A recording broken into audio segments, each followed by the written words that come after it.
I knew at that time that this was my path. This is what I want to do, was like create events and platforms for our people to tell their story in their way. I knew that in my heart that the work I was doing is going to be guided by something much larger than just, it's not just a job or a career. It was like, this is what you're doing. This is your path. This is what needs to happen.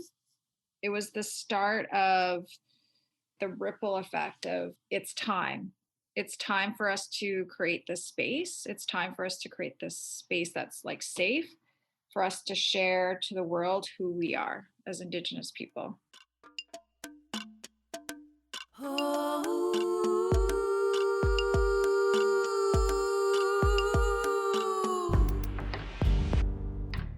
Hey everyone, welcome to Venture Out, a podcast series from Entrepreneurship that shares the brave stories of Northerners who are inspiring innovation and community well-being through business. I'm your host, Zena Cowan. We have fires across the tundra. We are ice of a million years. Our mothers, our fathers hold us. We stand together.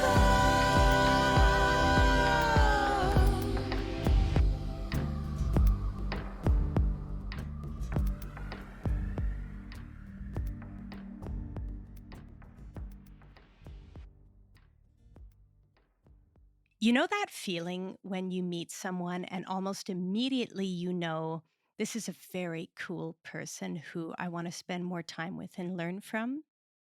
Katie Johnson, who I'm visiting with in today's episode, is definitely one of those people for me. And the more I get to know her, the more I witness how her values and integrity show up in everything she does. Katie is an entrepreneur, but that wouldn't be the first word she would use to describe herself. Really, Katie is a dreamer and a bridge builder, and her passion is creating spaces for people to come together through Indigenous art and storytelling. She's in the business of creating unforgettable experiences for people in the Yukon, where she's from. And throughout her career, she's really honored and elevated the art of gathering. If you've ever attended any of Katie's events, including the annual Adäka Cultural Festival that she co-founded with Charlene Alexander, you know what I'm talking about. And Katie, who is from Kluane First Nation, definitely has the community cred and strong relationships all across the North. And in our conversation, you'll hear Katie talk about the sense of responsibility she feels to her elders and to the next generation. And this is what guides her work. She operates from a place of service and feels that all the events and initiatives she leads are part of something much bigger than her. So there's that part of Katie, and she's always checking in on people and getting out on the land with her 10-year-old Bella. And then she's also really glamorous and always wears incredible Indigenous jewelry. And she loves going for fancy dinners with her girlfriends. So altogether, she just has this really full life. And I think it's that balance of deep work and fun that I love most about Katie. I think you'll pick up on this in the episode. And you'll also hear from two women who work with Katie and are witness to her brilliance. Charlene Alexander, Executive Director of Yukon First Nations Culture and Tourism, and artist Vashti Etzel, owner of GoldenEye Designs. And at the very end, Katie's daughter Bella makes a little cameo. So let's jump in.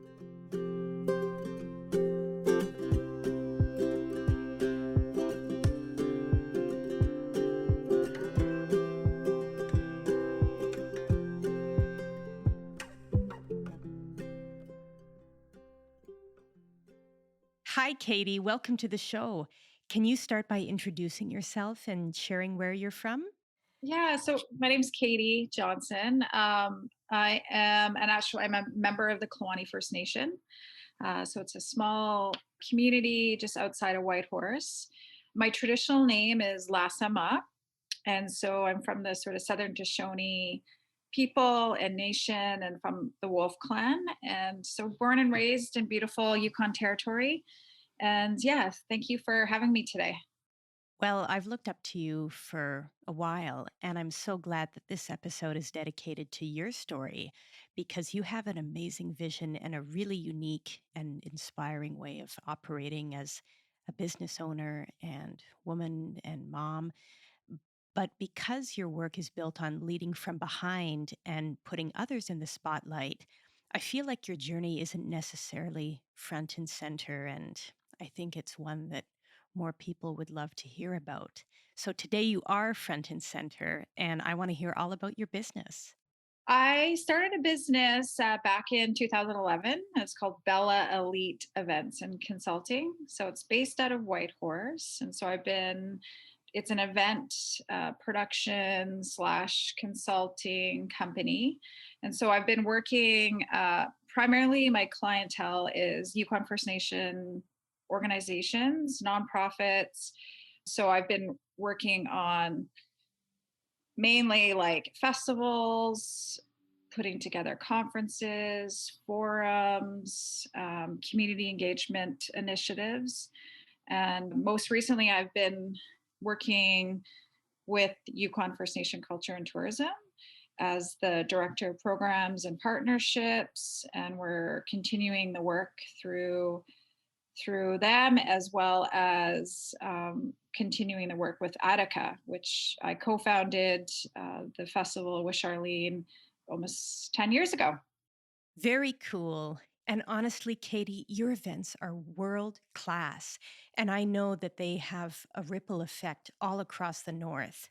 So we're going to get into your business in just a little bit. But before we do, I would love to hear about your childhood and your upbringing, because I know that where you come from really informs who you are today and how you operate as a businesswoman.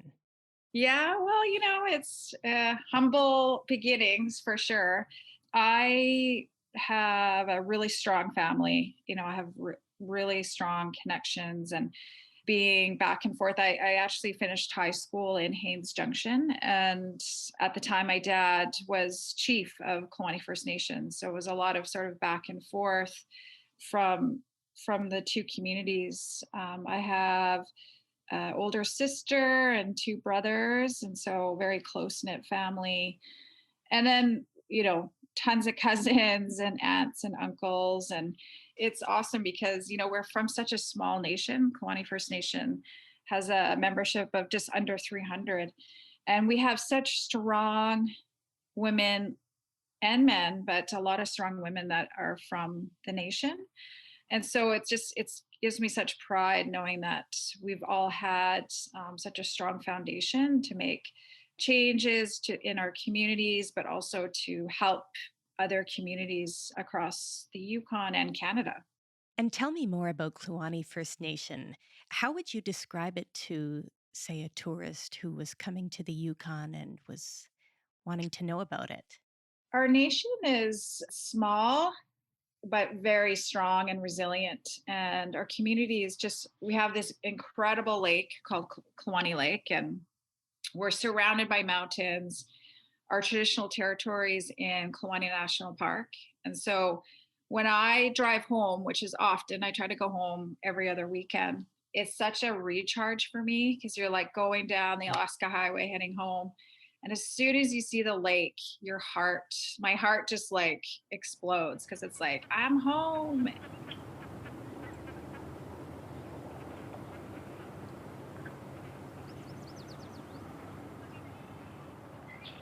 It just gives so much like strength, right? When you go home and you're able to just sort of connect on the land and be with your family and be with your community. And again, it's a very resilient community, and we still have elders, and we have small families that live there. So it's just nice to come home. And of course with COVID in the last year, it's been very different, because we haven't been able to gather and see one another, but it's still nice just to connect and help out as much as I can when I go home.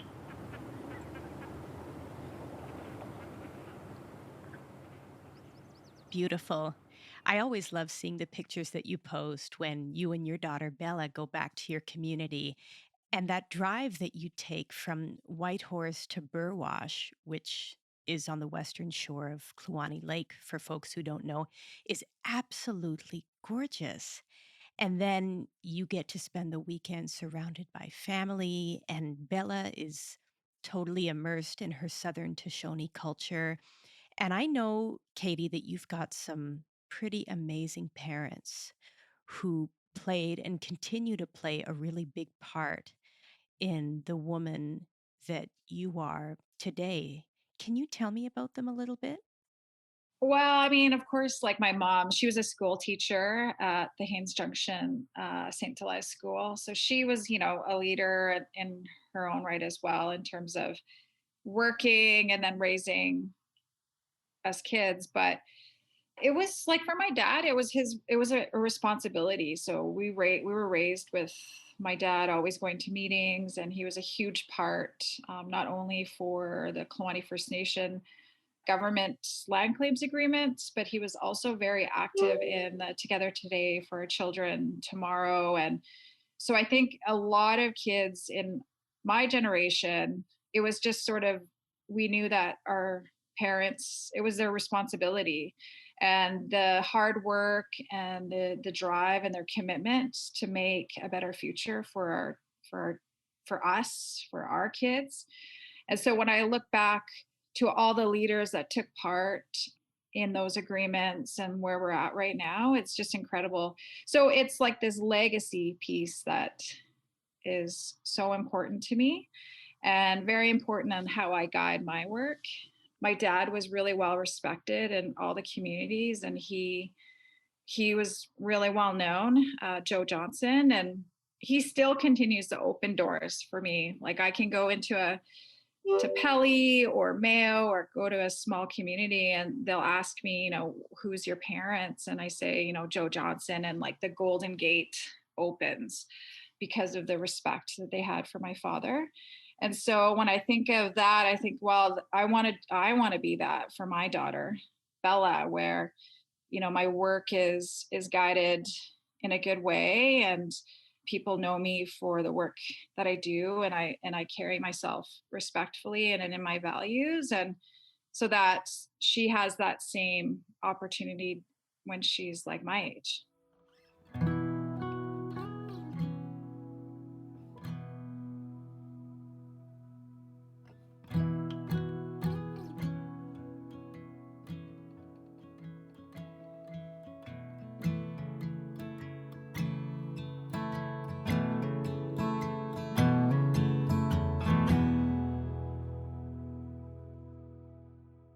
So we were raised with sort of Southern Tutchone values and who we are. And so I really guide my work and guide like how I am as a mother based on those values.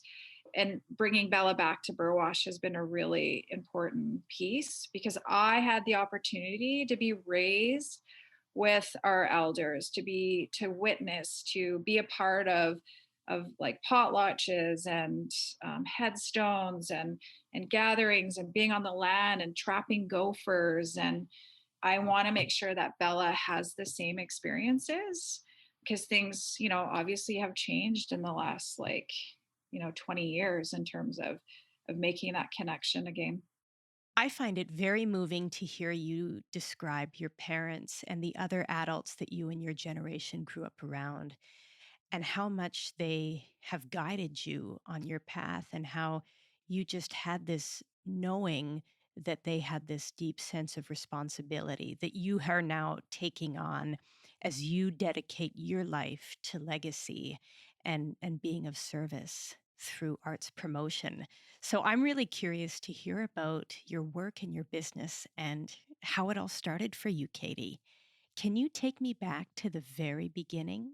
Yes. Yeah, I mean, honestly, like I had no idea what I wanted to do after high school. And, being raised in a small community, and I all I knew is I wanted to explore and like just move out of the territory. And so went to school in Vancouver and Victoria, and just sort of explored like, what do I want to do? So I took different courses, and I always had the desire to like help people, and I know that I had a really strong, obviously was raised with really strong values in terms of being, a Southern Tutchone woman, and wanting to make a shift and change of perception, I guess, of like who we are as Indigenous people. And I really was really proud of who I was. So I was always constantly like sharing my story and like connecting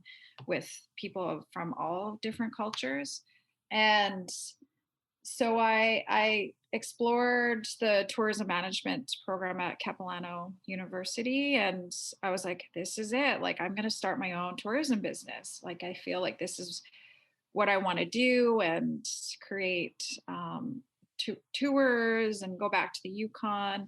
That's what for sure, that's my path. And so finished that program, and I came home, and I started working for like Yukon government within their tourism department, and realized it wasn't an area that I wanted to go in at that time. And then I had this opportunity, and I'm a young, early 20s, had the opportunity to do an acting position as the executive director for Yukon First Nation Culture and Tourism, where I'm at now. So it was great because people just said they believed in me, and said, it's only a short term, but it just kind of opened my eyes that there was just so much more work that needed to be done. And this opportunity came up for 2007 Canada Winter Games. So it was a big deal here in Whitehorse. They were going to host these games. 11,000 people or more will be coming to the Yukon. And everyone was like moving towards planning these games. And there was this huge gap in Indigenous content. And so I had no idea what I was doing, but I knew that we had to have something during these games, and to like show Canada who Yukon First Nation people were and our story. And so I was able to get funding through the Yukon government to host like a cultural expo, and we called it the Gathering of Nations. And it was a collaboration and partnership with all of the Yukon First Nation communities, and an opportunity to sell crafts and art, and tell the stories of our elders, and to have performances. And we had this big white tent just set up by sort of the Yukon River. And it was like the biggest event that happened. Like it was my first one, and I really didn't know what I was doing, but I really believed in the vision that we needed to have our own identity, our own story. And everyone came together, and it was such an incredible like experience for me, experience for like our communities, and our and also for Yukoners, and then of course the visitors that came.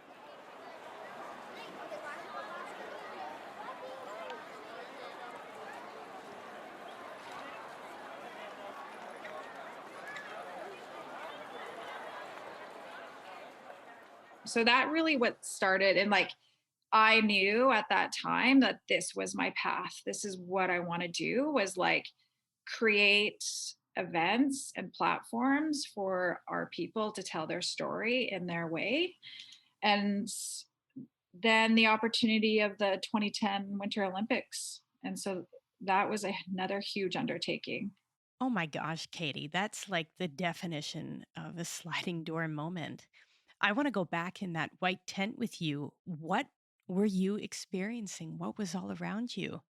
Well, I get like even goosebumps talking about it because there's still people that come up and they're like, they were in awe. You know, you go into the tent and you can, it was just the energy and the spirit of, you know, every community represented themselves in like in different ways. So, you know, when I go think of my own community, like when we do our, you know, our potlatches or our traditional ways, it's not public, right?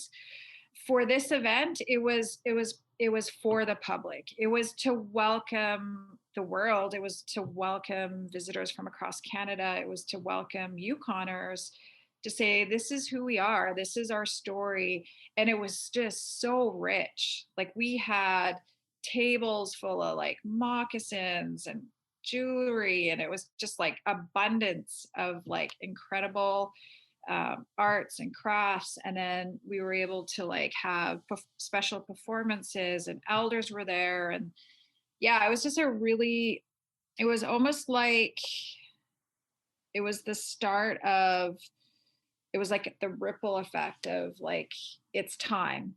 It's time for us to create this space. It's time for us to create this space that's like safe for us to share to the world who we are as Indigenous people.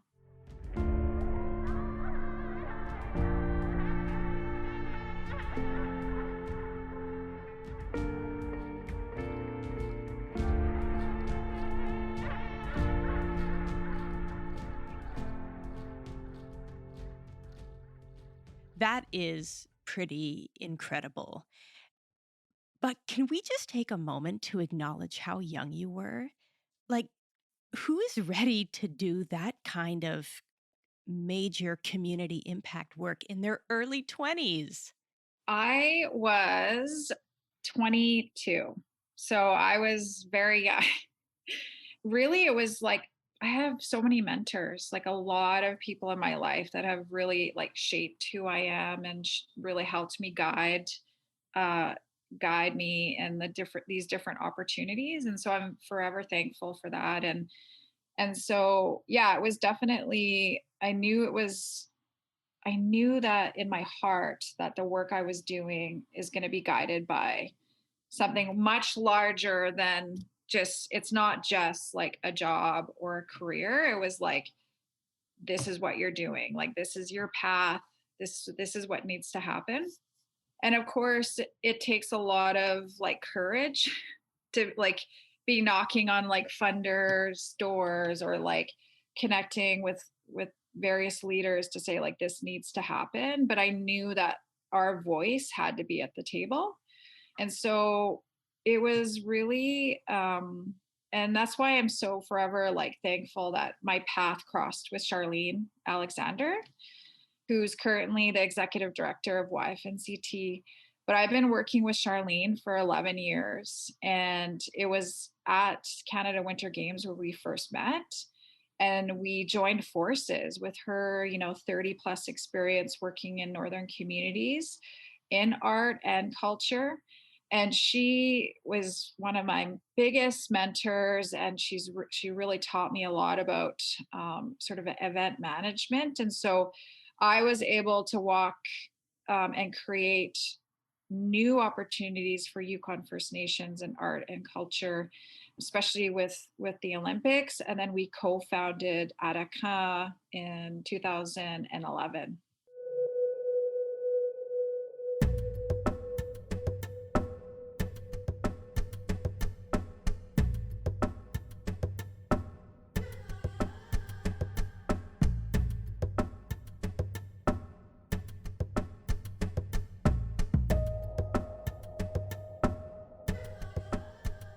Yeah, the name, it took a while for the name to come, but as soon as we got back from Vancouver from the Olympics, we knew, well, two things. Number one, that there needed to be an organization focused on the art sector, on the development of the art sector, and that we needed to have a festival to help maintain the momentum that had started at the Olympics.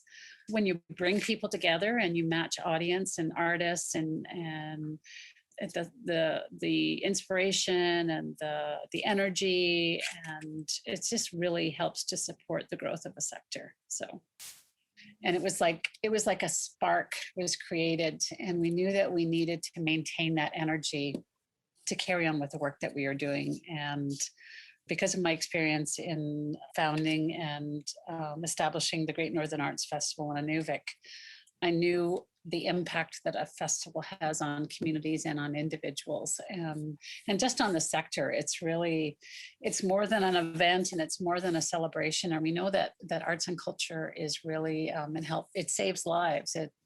It helps people to reconnect to their culture, and yeah, it's life-changing.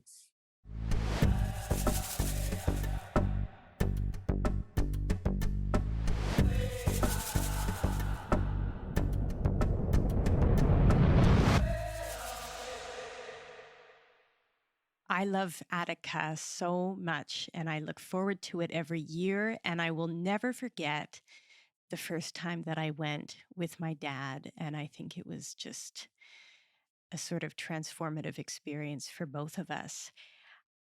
And it's like, it's not just incredible for the public, but I think it's just as incredible, if not more so, for the artists who get to participate and connect with each other and build these relationships and engage in professional development. And all of that magic that happens at Adäka is attributed to your and Charlene's vision. So, for listeners who don't know about the festival, can you describe it? So Adäka is a Southern Tutchone word. It's coming into the light. And it's really about shining the light on our people. And it's been that name is because I think about like our ancestors and all the leaders leading up to this work. Like it didn't just happen. Like we had a lot of our elders really advocating for our communities, advocating for heritage, art, culture.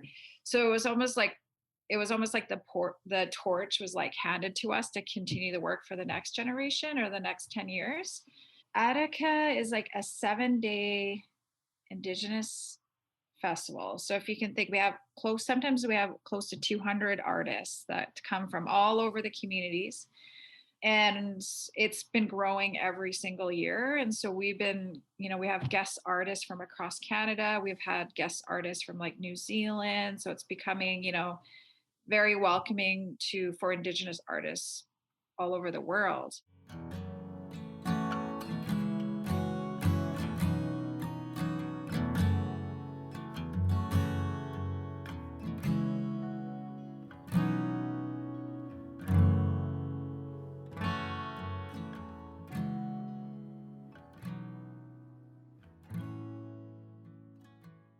Esi Vashti Etzel Guya, Shuta Dene Ya Kaska Dene Lasta, Tuchlitlini Dene Lasta, Golden Eye Designs Diga Nanetsik. Well, when I first attended the Adäka Cultural Festival in 2017, I was just starting out as an artist. It's where I began sharing myself as an artist, and the festival, it helped create my artist platform. It's where I manifest my success towards my artist journey, and I gained confidence and clarity in my work, and it's where I realized I was a part of the bigger picture, a part of a community of cultural preservers. What stands out about Katie is her passion and her drive towards Indigenous excellence. She is very proactive in the communities, and she has like a zest for life, and you can tell that she comes from a strong bloodline of matriarchs, and she's she has strong influencers in her family. Yeah, she's like the definition of Indigenous boss babe. I've had some like amazing breakthroughs at the festival where I've had like spiritual moments that just really helped guide my journey and what I'm doing, and just clarified what it is that I'm doing. And yeah, before I was sewing for my children, just learning, and then it became, the picture just became more vivid, that what I'm doing is more important.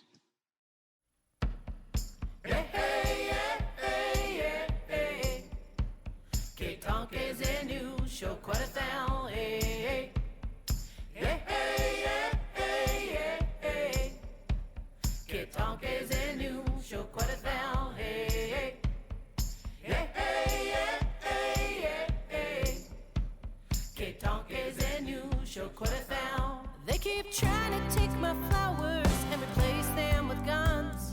No one's gonna take my heart. That's a battle I've already won. You can run, you can hide. What good will that do us? At least we know we tried. At the end of the night, got nowhere to go, stuck on this ball. We're out of control, but we're still here. We'll raise our drinks tonight to life. Tomorrow we'll try to do what's right. Yeah, we're still here. So many words are flying at us, claiming to be the best. Words don't carry weight when you don't know who to trust. Everyone knows, everyone sees. Truth is but a small part of what you want to believe. At the end of the night, got nowhere to go, stuck on this ball. We're out of control, but we're still here. We'll raise our drinks tonight to life. Tomorrow we'll try to do what's right. Yeah, we're still here. We got tomorrow. We'll live for a brighter day. We got tomorrow. We'll live for a brighter day. All the starting lines and battle cries, giving everything we got. There's no joy in the race to be everything we're not. In the sweetest dreams, you're not alone. So we keep searching for the place that garden grows. At the end of the night, got nowhere to go, stuck on this ball. We're out of control, but we're still here. We'll raise the drinks tonight to life. Tomorrow we'll try to do what's right. Yeah, we're still here. Hey, hey, yeah, hey, yeah, hey. Que tant que c'est nous, je connais bien, hey, hey. Hey, hey, yeah, hey, yeah, hey. Que tant que c'est nous, je connais bien, hey, hey. We got tomorrow. We'll live for a brighter day. We got tomorrow. We'll live for a brighter day. Hey, hey, yeah, hey, yeah, hey. Que tant que c'est nous, je connais bien, hey, hey. Hey, hey, yeah, hey, yeah, hey. Que tant que c'est nous, je connais bien, hey, hey. Man, I love that song. It's called We're Still Here, and it's by Diet and the Love Soldiers. And Diet is not just one of your favorite Northern performers, Katie. I also just learned that she's your cousin. I'm curious, through all of the work that you do you ever pause and consciously think of yourself as an entrepreneur? Big pause. I feel like maybe a social and like entrepreneur, because my work has always been guided about like helping communities or helping people, or like a greater vision of like wellness through art and through culture. And so I honestly don't think of myself as like a business entrepreneur. I feel like it's a path that has been given to me. And so I'm very passionate, I'm very creative. I like to try new things. I love to solve problems. It's almost like my role in a lot of this work is is connection, right? Connecting with people. But you need, as a business, you need to know about fundraising and proposal writing and marketing and communications. So I feel through this work that I've been doing in the last 14 years, I've been able to really like hone in on a lot of those skills. And if I don't know how to do something, I know someone who does. So it's like you don't have to do it all. You can build a team that will help you support to like meet your vision or to like make your business a success. Yes, very true. And when you're committed to the deeper purpose of what you're doing, I think it really carries you through the inevitable challenges that come with doing anything innovative and anything that hasn't been done before. I love that you keep repeating that all of this is bigger than you. When I think of the work that we do, it's really about like the next generation. And it's totally instilled in me is like, I want to ensure that in like 10 years, when Bella's, 20 in 10 years, that she's able to go to these incredible, like, she can go to Adäka, she can go to Haynes Junction hosts their amazing dance festival.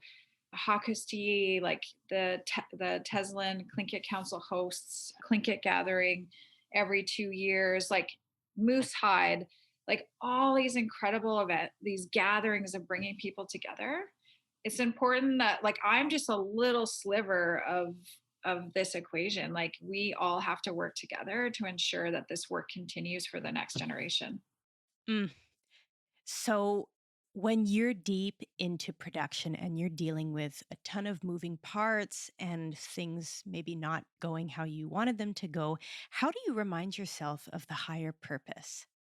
I think of Adäka, like those are like 17-hour days and you're on your feet. But it's not just one person, it's the community, it's the artists that show up, it's the staff and the volunteers, and like it's really that's where the magic happens.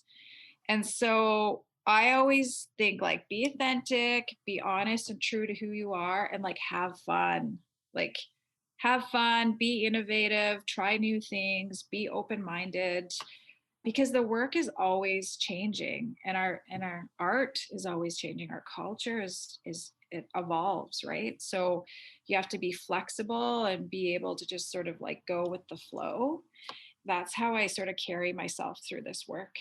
Yes. And while going with the flow, you're also probably working through a million different ideas brewing in your head that you're thinking, how can I execute this? Because I know you, Katie, and you're a dreamer.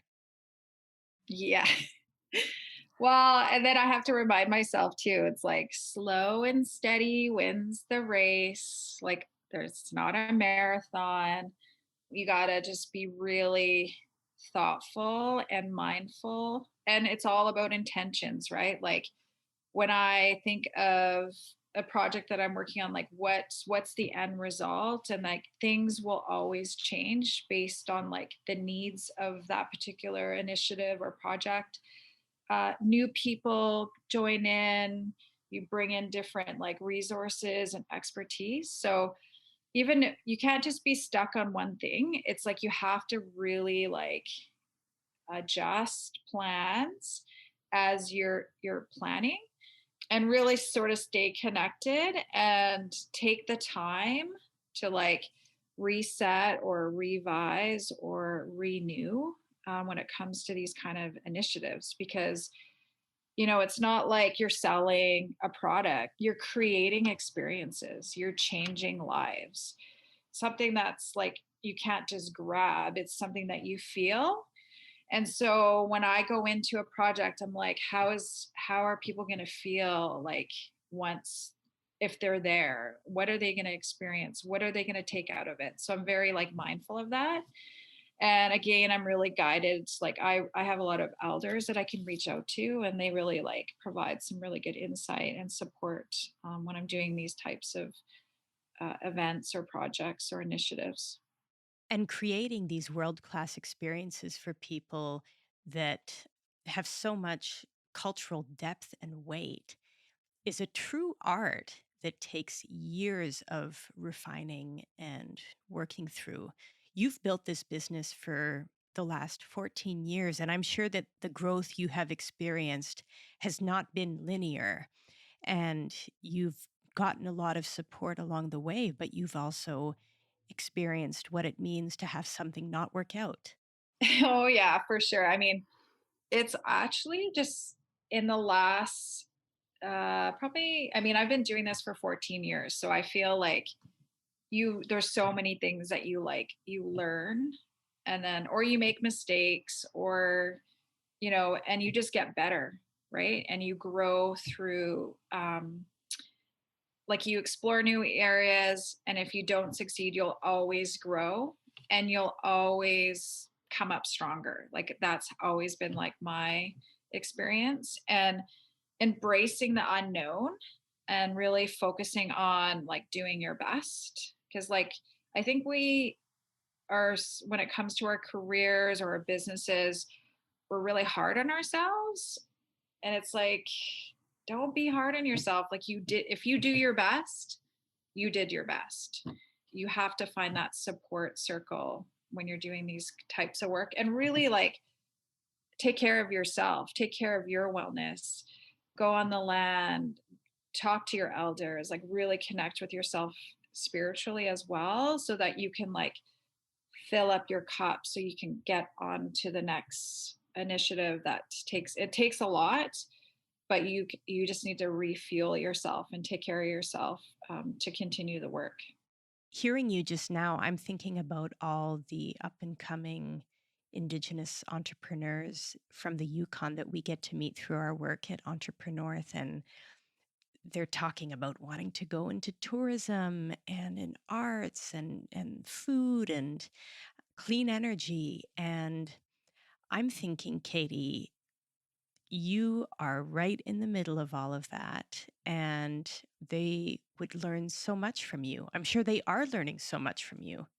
I think it's just nice to like witness it, and I also feel like I'm still in it, and I want to support or be a mentor, or like if I have, even just being with you today, like I do have a story, and I do want to like just putting it out there, like if anyone wants to go into the arts or culture, or want to explore more, like I want to mentor our young people to continue the work. That's so important that we create those opportunities for this work to continue. I really love how forward thinking and solution focused you are. And I know that it's been really difficult for you and your team to manage the disappointments of canceled events due to COVID, and thinking that, oh, yeah, we're going to be able to make this event happen. And then, regulations change, and there's an outbreak, and then plans have to plans have to be canceled. But you're looking ahead, and it sounds like you've got a pretty awesome game plan for the next year. So what is on the horizon for your arts work, and what is on the horizon for you, Katie, as a person? Like I'm thinking, okay, we need to create another platform or space for our artists to grow, to create new work. I want to ensure that it's going to be like a multi-year project that will support Indigenous performing artists in like dance and theater and singing, songwriting. And so the idea is to create these training and mentorship opportunities for these artists, where we would actually produce a show, and that will be the areas where they're able to create and have these like, it's like I kind of see like a river, like. And what's exciting is the Arctic Art Summit. It's an international event, and they're going to be hosted here in Whitehorse in 2022. So we're going to be leveraging that event to showcase this incredible new show that will be led by Yukon Indigenous artists to tell the new story of who we are as Indigenous people. What are some of the things that we're dealing with now? Because it has changed so much in the last 10 years. And so that's really a very exciting project that I'm super committed and focused on. And like, I really want to see that through, working with multiple partners, multiple funders to pull that together. So my plan is definitely to see that out. But what's interesting and something that I've been really exploring is developing programming for a wellness retreat. Oh, I love it. Yeah, I just really feel like, especially through the last couple of years, like people are really seeking wellness, seeking sort of doing their own healing in terms of personal development and discovery. And there's not really any place to do that here. And what I also find that doing this work on the land is like, it's so it's like together, right? And so my long-term vision is to potentially like start a wellness retreat program where people can just come and do their work, but I would have like workshops for different areas, yoga retreats, and it would be within my traditional territory of in Kluane. So it's like they're on the land, you know. So I love programming and I love creating experiences for people. And it's, even though it's, it's helping people to find their light so that they can go back to their communities and do positive changes within their family or their community or the work that they're doing. So I'm kind of exploring that right now in terms of like what that would look like in the next like 3 to 5 years, because it would be so amazing to be like home to do this kind of work because it's a whole different direction. But I'm just feeling it. Like I'm feeling like this could be a really cool like new initiative and like path to follow. And so I'm just sort of tapping into that and seeing where it will take me. Katie, that's really exciting for so many reasons. And yeah, I'm totally feeling it too. You've got the skills and the relationships, and you're clearly set on your intention. And what you've reminded me of today is that intention being the key to everything. And I think you're totally right. It is more clear than ever that Indigenous led wellness and healing support is what is needed right now in communities. So I really appreciate you kind of sharing this vision that you have with us today as it's kind of forming in your mind. And I think it's very brave, and I think you can totally do it. It's exciting. Yeah, for sure. And we're here to like learn and to grow and to share and to give. And so I feel like these gifts have been given to me. So how can I use those gifts to help other people? Right. So again, going back to, that saying, it's together today for our children tomorrow. Right. And we have to work together for us to like create those opportunities moving forward for our kids to flourish and to grow and to continue the work and in a good way. And yeah, I'm really excited about the future and where it's what's gonna happen in the next like 10 years. And thinking about leaving your legacy. What do you want to leave? And so Indigenous entrepreneurship is legacy to me.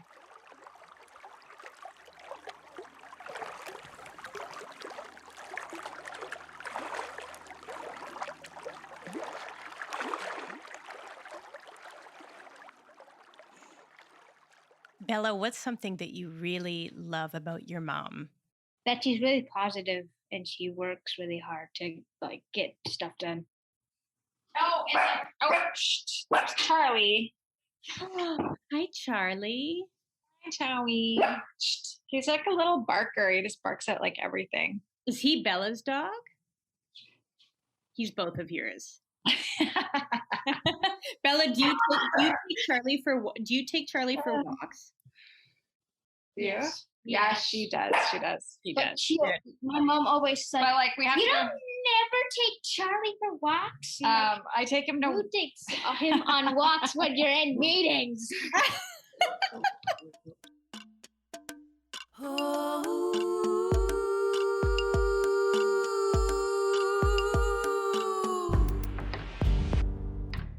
Katie and Bella are pretty cute, and they really are a package deal. Bella goes with her mom pretty much everywhere and gets to see her in action, doing that important legacy work for the next generation. Like Katie mentioned, she and the team at Yukon First Nations Culture and Tourism have lots in the works. They've just launched their performing arts program and will be hosting the next Adäka in summer 2022 in Whitehorse, Yukon, right after the Arctic Arts Summit. Katie and her team are also hosting their annual Bead, Hide, and Fur Symposium this fall, so stay up to date by following YFNCT and Adäka on social media. Venture Out's production team includes myself and Travis Mercredi. Our theme song is called Fires Across the Tundra, and it's by the one and only Denenday's Leela Gilday. Today's episode featured We're Still Here by Diet and the Love Soldiers. Our next episode features the amazing Rosalind Mercredi. Yes, she's Travis's mom, who owns Down to Earth Gallery and North Soul Glassworks. Roz has opened so many doors for artists all across the North, and her gallery is truly an institution located in Old Town Yellowknife that used to be her home, actually, and is now a creative hub from which many brilliant exhibits and festivals and ideas have been born. So stay tuned. Roz is great, awesome sense of humor. Took some twisting of her arm to get her to agree to do an interview, and she's just got an eclectic and wonderful story. You can find Venture Out on all your favorite podcast platforms. And if you like what you're hearing, please give us a rating. We'd love to hear from you, so please reach out on Entrepreneur's Instagram and Facebook. See you next time. We are fires across the tundra.